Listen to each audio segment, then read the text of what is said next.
analisis Bang Fauzul dari apa yang menjadi catatan di sistem pemilu terbuka dan sistem pemilu tertutup. Negara demokrasi itu cirinya itu rakyat itu berpartisipasi untuk mendapatkan kedaulatannya sebagai individu. Undang-undang dasar kita mengarahkan kita, Zaki, di pasal 1 ayat 2 bahwa kedaulatan itu berada di tangan rakyat. Gitu. Dan dilaksanakan menurut undang-undang dasar. Kearifan lokal di satu titik dengan titik lain itu berbeda-beda. Sistem proporsional tertutup ini gitu, akan mengakibatkan gap ya antara anggota yang terpilih kan begitu dengan fakta sosial masyarakatnya kan gitu. Karena memang butuh kedekatan, itu salah satu yang menjadi kelemahan dari proporsional tertutup kan begitu. Gitu. Jadi kedaulatan rakyat itu bisa tahu terasa. Jagoannya siapa. Ya. Tahu jagoannya siapa, tahu siapa orangnya, visinya seperti apa gitu kan. Terus dia punya kontribusi seperti apa kan. Jadi kita bisa memilih orang. Apakah konsekuensi hukum proporsional terbuka ini akan berkorelasi kuat pada partisipasi publik? Karena mereka tahu bahwa dirinya itu penting untuk menentukan arah bangsa. Nah, ini penting juga tuh. Mensosialisasikan ini. Justru itu yang harus didorong adalah sosialisasi bahwa yang namanya mencoblos itu adalah hak konstitusional dan ini menjadi trendy gitu.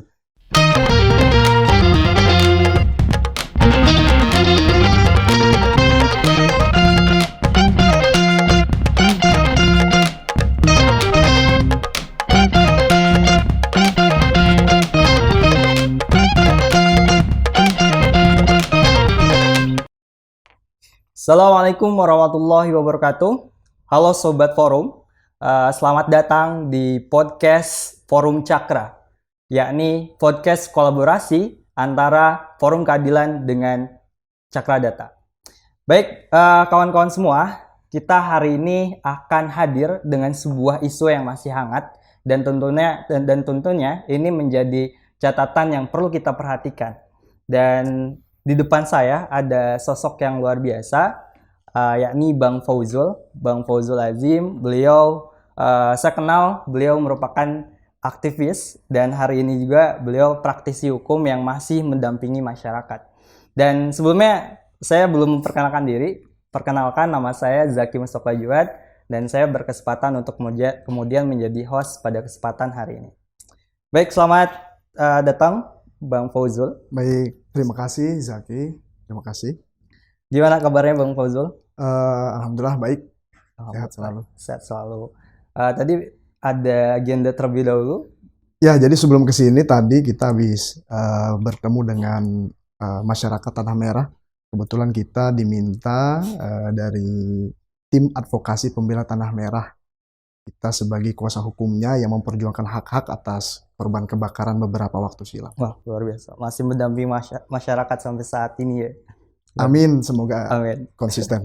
Baik, Bang Fauzul, berangkat dari saya mendapat sebuah catatan besar ya, bahwa pemilu yang demokratis itu dia berangkat dari 5 pilar. Pertama adalah regulasi yang jelas, kemudian peserta pemilu yang berkompeten, pemilih yang cerdas, kemudian birokrat yang netral, serta yang menjadi catatan ada penyelenggaraan yang berintegritas. Nah, cuma hari ini kita dihangatkan gitu, dan dengan sebuah isu polemik tentang sistem pemilu, Bang Fauzul. Dan ini menjadi catatan juga karena memang politik selalu menjadi bagian dari kehidupan kita dan perlu kita perhatikan juga karena segala yang ada di sekitar kita itu berangkat dari persoalan politik juga. Nah, poin pertama, regulasi yang jelas dan kaitannya dengan sistem pemilu terbuka dan tertutup yang hari ini gitu, kalau kita lempar ke publik gitu, survei indikator politik menyebutkan 80,6% masyarakat itu menghendaki sistem pemilu terbuka. Kemudian kalau Cakra Data melihat bahwa warganet juga menghendaki gitu, mayoritas dari mereka menghendaki untuk kemudian sistem pemilu terbuka. Nah, maka kalau Bang Fauzul hari ini sebagai pengamat hukum tata negara juga gitu, Kita ingin tahu nih pandangan Bang Fauzul tentang dampak ataupun analisis Bang Fauzul dari apa yang menjadi catatan di sistem pemilu terbuka dan sistem pemilu tertutup. Baik, Zaki, terima kasih. Sebenarnya sangat menarik ya bicara tentang demokratis. Itu saya agak merinding karena baru saja saya tadi dari Tanah Merah gitu. Bagaimana perwajahan negara demokrasi itu pastinya adalah rakyat yang berdaulat. Betul. Tapi terkadang di negara kita ini rakyat ini justru terkadang menjadi korban. Gitu. Nah, negara demokrasi itu cirinya itu rakyat itu berpartisipasi untuk mendapatkan kedaulatannya sebagai individu. Nah, ini saya mulai agak filosofis dulu, boleh ya? Iya, silakan Bang.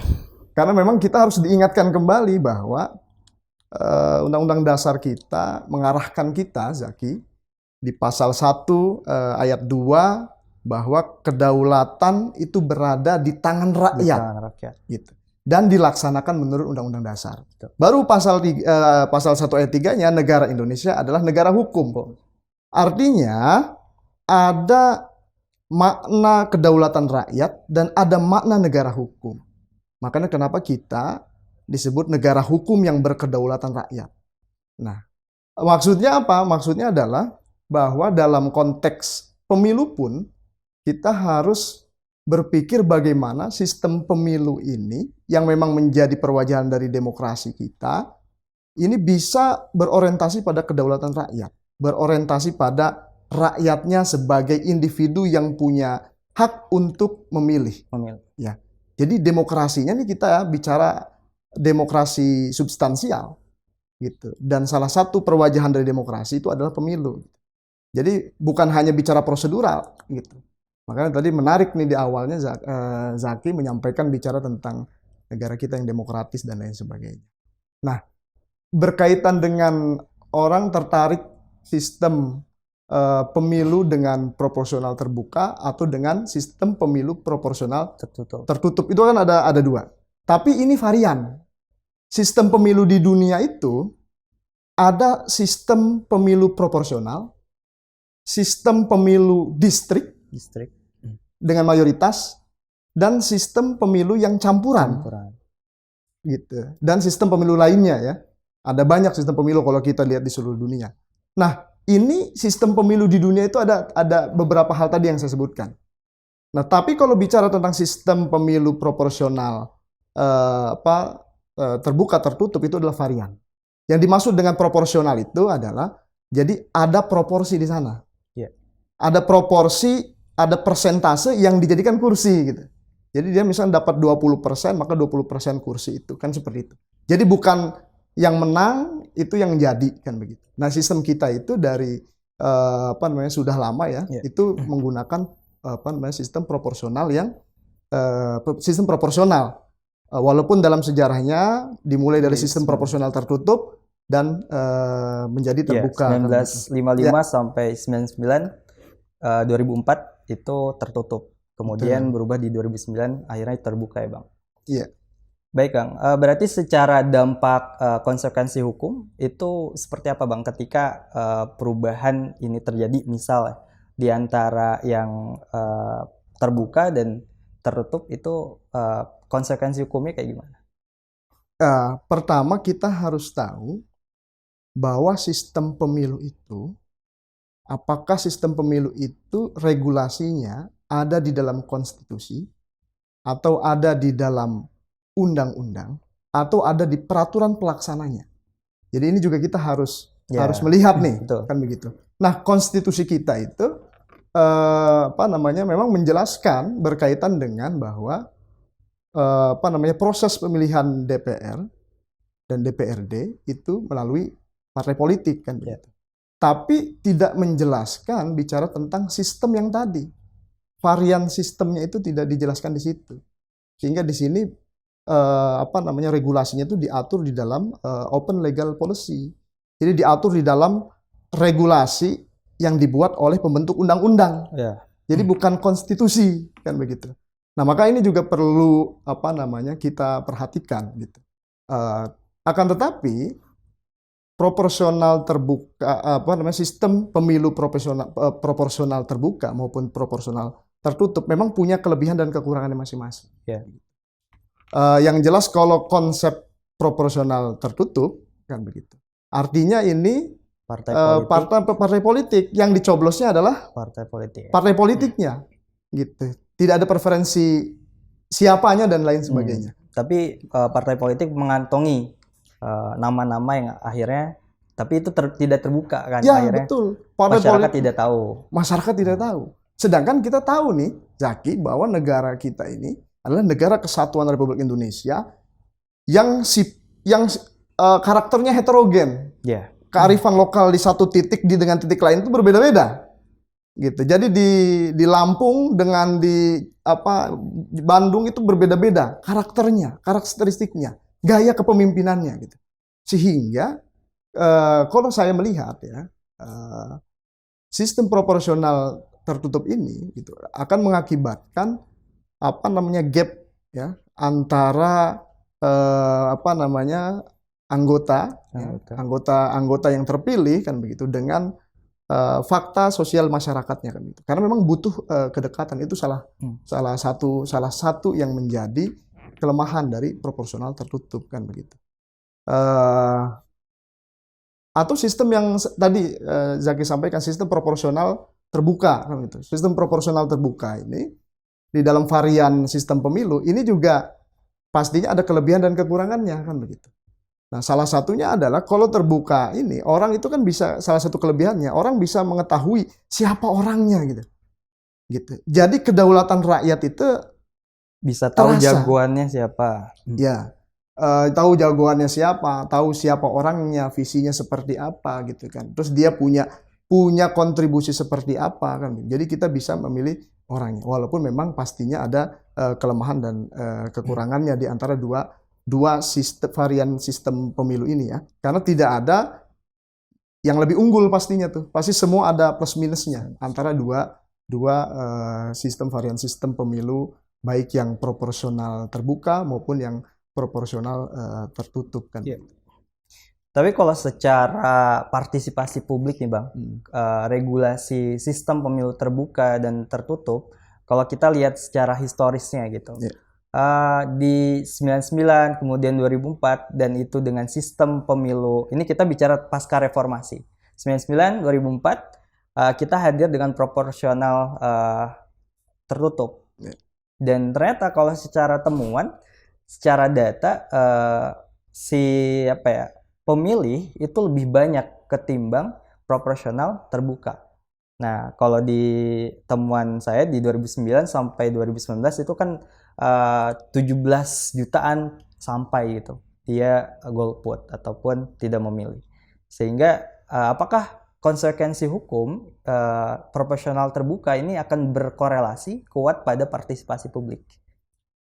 Saya kira kita tidak bisa memastikan itu ya. Karena ini konteksnya kita lihat juga ini di waktu kapan pemilu ini terjadi kan begitu. Memang dulu sempat pada saat tertutup tuh banyak tuh euforianya. Itu di zaman Orde Baru juga banyak, tapi kan tertutup gitu. Jadi kekuatan mobilisasinya itu ada pada partai kan begitu. Itu yang tertutup. Tapi secara substansi gitu, kekuatan mobilisasi ketika terbuka itu ada pada ketokohan gitu, dan juga orang yang memang akan dekat dengan konstituennya dan dia juga siap untuk punya gagasan mewakili daerahnya kan begitu. Nah, ini salah satu yang paling terpenting juga. Tapi memang kita nggak bisa memastikan bahwa dalam posisi dan waktu tertentu apakah yang lebih banyak itu adalah proporsional tertutup atau proporsional terbuka, karena ada sejarahnya gitu. Yeah, dan ya dulu mungkin ya karena memang partainya juga masih 3 kan begitu ya pada saat Orde Baru tertutup ya. Tapi kesini kan sudah mulai banyak pilihan-pilihan partai kan begitu. Tapi soal partisipasi itu bukan, kalau menurut saya itu bukan hanya dilihat hanya sekedar soal ini. Soal sistemnya gitu. Tapi bagaimana kita juga mampu penyelenggara pemilu mengedukasi bahwa mencoblos ini adalah bagian dari hak konstitusional warga negara. Kan begitu. Jadi berpartisipasi karena mereka tahu bahwa dirinya itu penting untuk menentukan arah bangsa. Nah ini penting juga tuh.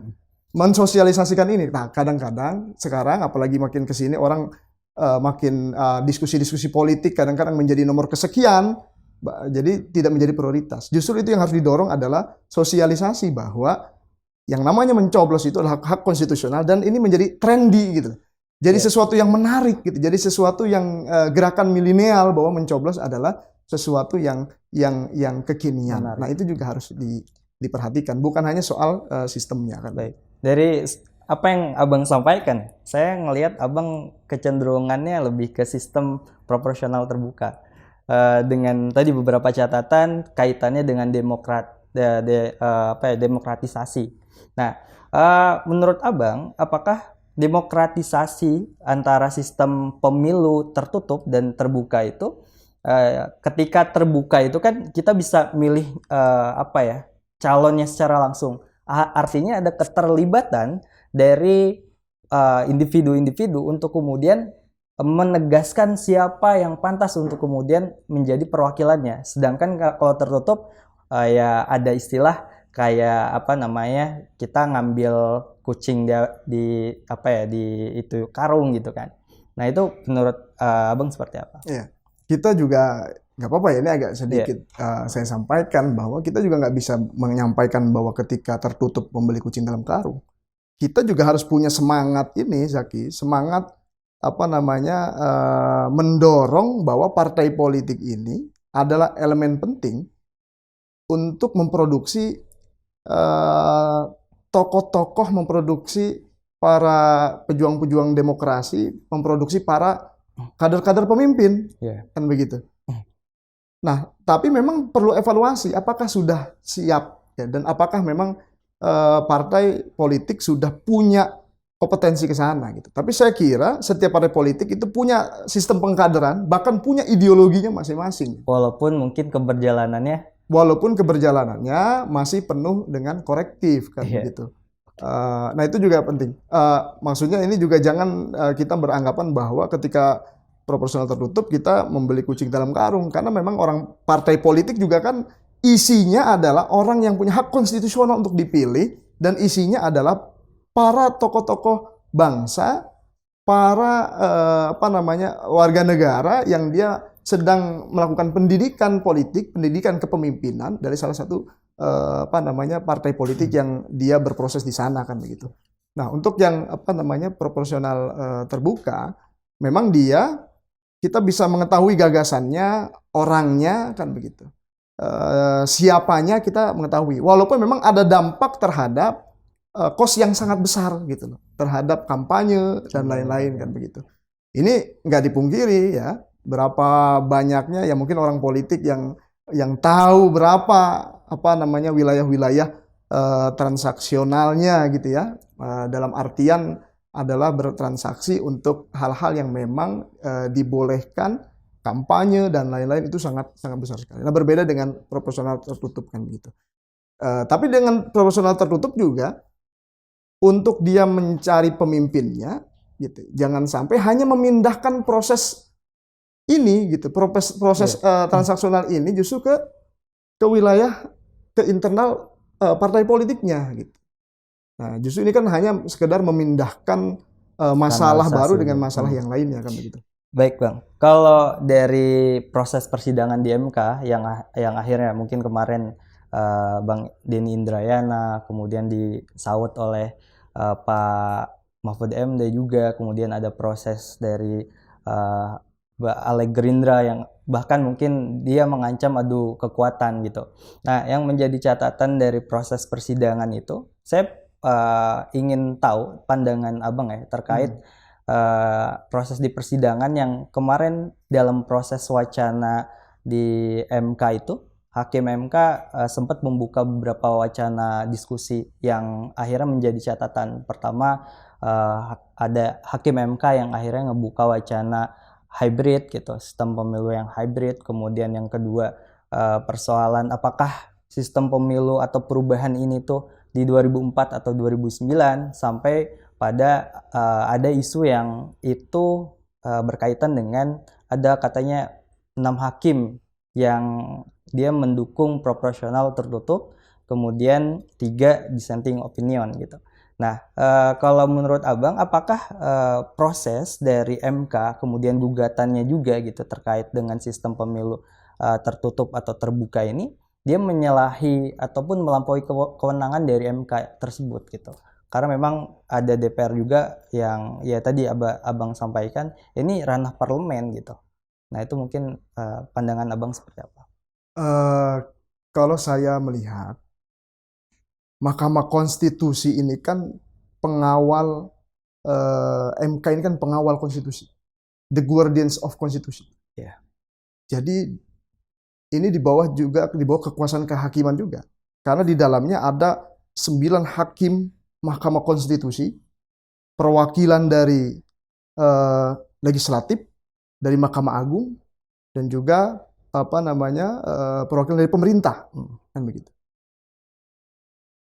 Kalau menurut saya, siapapun orangnya di luar sana, mau dia akademisi, praktisi, ya, pejabat sekalipun, tolong jangan ikut ngerecokin para hakim ini, gitu. Ini pendapat saya ya. Berarti Abang nggak setuju dengan apa yang jadi sikap Bang Denny? Ya siapapun itu, menurut saya hakim itu harus dijaga independensinya, hakim itu harus dijaga marwahnya, hakim itu harus menjadi negarawan, ya, yang harus kita jaga kredibilitasnya dan hormati. Kita hormati karena ini prinsip independensi kekuasaan kehakiman, gitu loh. Prinsip independensi seorang hakim, martabat institusi yang harus kita hormati sebagai the guardians of constitution. Nah, ini kalau kita terkadang-kadang ingin memviralkan sesuatu untuk mencoba menggoyang-goyang kondisi proses peradilan atau kondisi psikologis hakim misalkan ya. Nah, ini saya rasa tidak sehat gitu. Okay. Maka kalau kita sebagai pengamat misalkan ya, kita sebagai praktisi, kita sebagai akademisi, kita hormati segala proses peradilan yang ada gitu. Ada istilah no viral no justice kan gitu. Justru kalau menurut saya di negara hukum yang begini yang berbahaya. Kenapa? Keadilan itu perspektif viralnya di media sosial, netizen. Keadilan itu perspektif netizen, keadilan itu perspektif hegemoni media, gitu. Jadi tidak perlulah kita terlalu berlebihan menyikapi, dan kita percayakan saja kepada hakim. Tapi kalau yang jadi catatan ya, dengan reaksi tadi mungkin netizen juga, kemudian Denny Indrayana, kemudian proses-proses yang terlihat, bahkan SBY juga menyampaikan bakal terjadi kekeosan politik ketika putusan MK menyatakan proporsional tertutup gitu. Nah, apakah memang dampak dari putusan ini dia akan menjadikan suatu permasalahan baru di bangsa kita? Misal nih kita lihat ternyata misal hasilnya adalah proporsional tertutup. Nah, maka yang jadi catatan di sini, apakah akan terjadi kekeosan politik gitu dalam persoalan hari ini? Ya tadi SBY menyatakan ada kekeosan politik ketika dinyatakan proporsional tertutup karena banyak hal yang dikorbankan. Spanduk-spanduk setiap dari calon itu udah daftar ke KPU ataupun bahkan sudah semasif ini prosesnya gitu. Kemudian hal-hal yang sudah sejauh ini kemudian ada perubahan, apakah ya itu akan terjadi kekeosan politik gitu? Saya sih berharap tidak ada kekeosan politik.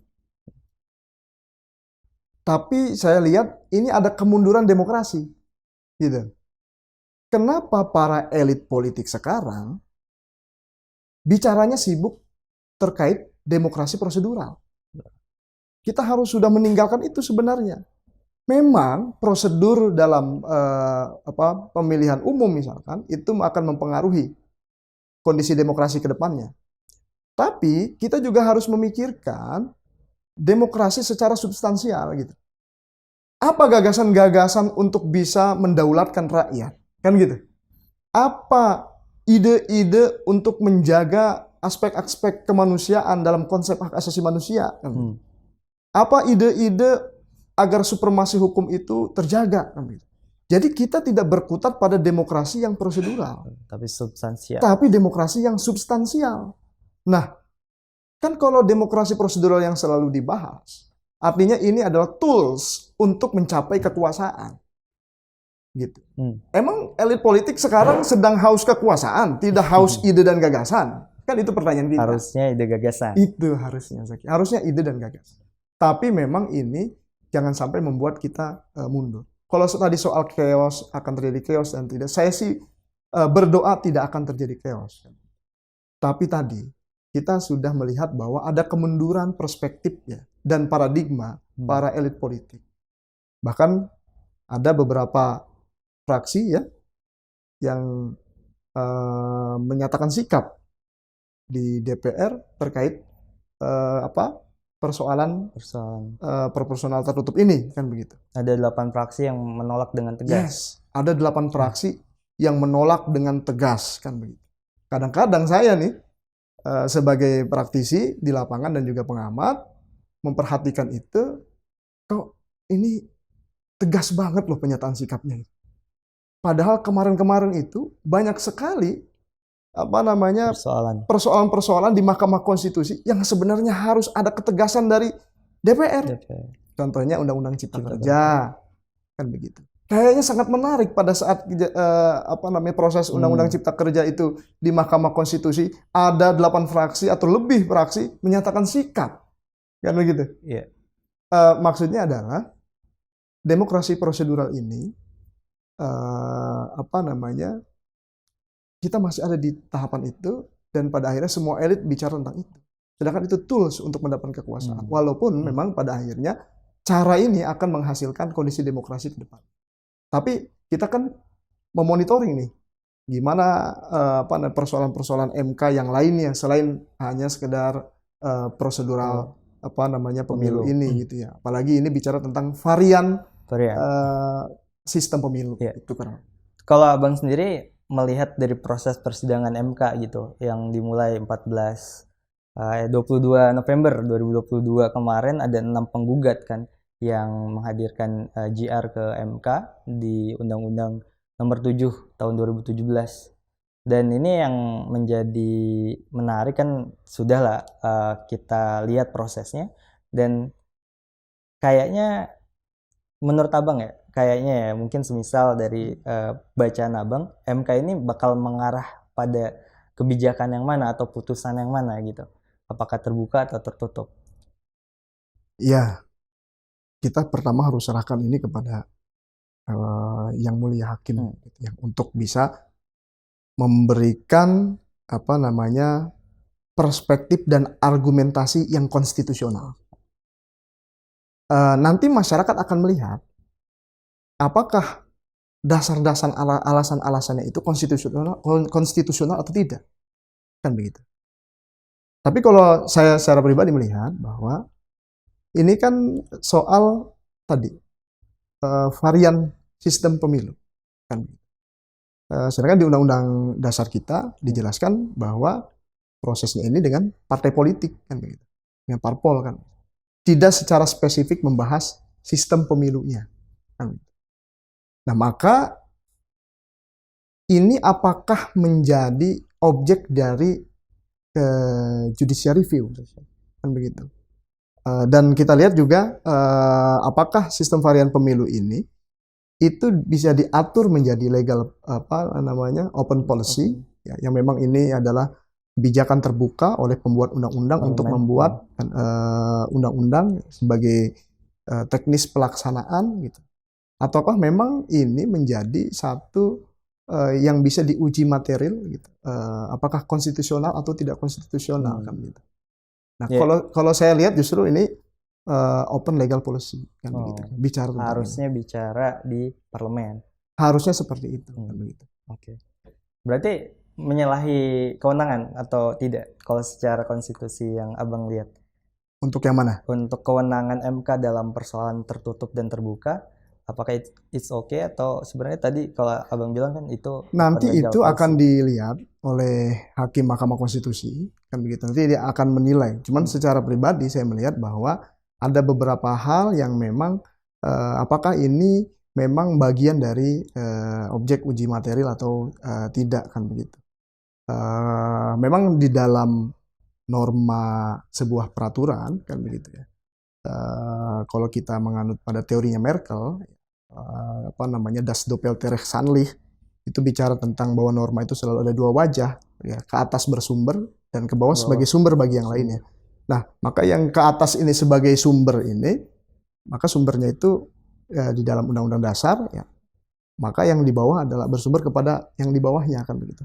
Nah, kalau saya lihat dalam konteks persoalan ini adalah open legal policy, gitu. Sehingga memang ini apa namanya, kebijakan terbuka untuk pembuat undang-undang untuk bisa apa namanya, Harusnya membuatnya hal porsinya. tersebut diatur atau dibahas di parlemen. Ya, begitu. Oke. Baik, satu pertanyaan lagi yang menjadi persoalan di tengah-tengah kita hari ini, memang pilar demokrasi ini itu disimbolkan juga dengan pemilu tadi. Kemudian apakah keterlibatan si pemilih gitu untuk kemudian memilih para caleg ataupun yang akhirnya dicalonkan gitu, itu bentuk dari demokratisasi juga. Artinya keterbukaan untuk memilih itu adalah keterlibatan terhadap individu untuk menegaskan posisi memilih siapa yang akhirnya jadi perwakilan. Nah, menurut Bang Fozul ini punya pandangan seperti apa? Apakah keterbukaan ini yaitu kemajuan demokratisasi atau tertutup ini adalah tidak sama sekali? Sistem demokrasi kita ini kan demokrasi partisipatif, ya. Jadi warga negara berpartisipasi dari rakyat, oleh rakyat, dan Rakyat. untuk rakyat. Gitu. Rakyat ini individu-individu nih, adalah manusia. Nah, manusia ini bukan properti, manusia ini bukan barang, manusia ini bukan hanya mesin, tapi manusia itu diberikan hak kodrat, ya, hidup, dan diberikan juga hak untuk bisa menentukan, ya, siapa pemimpinnya. Dan konteks ini akan membuat rakyat itu berdaulat di posisi negaranya, kan begitu. Kenapa? Karena dia bisa untuk memilih siapa yang akan memimpin dan nanti dia akan punya keterikatan kepada rakyat itu sendiri. Nah, itu kelebihan sistem proporsional terbuka.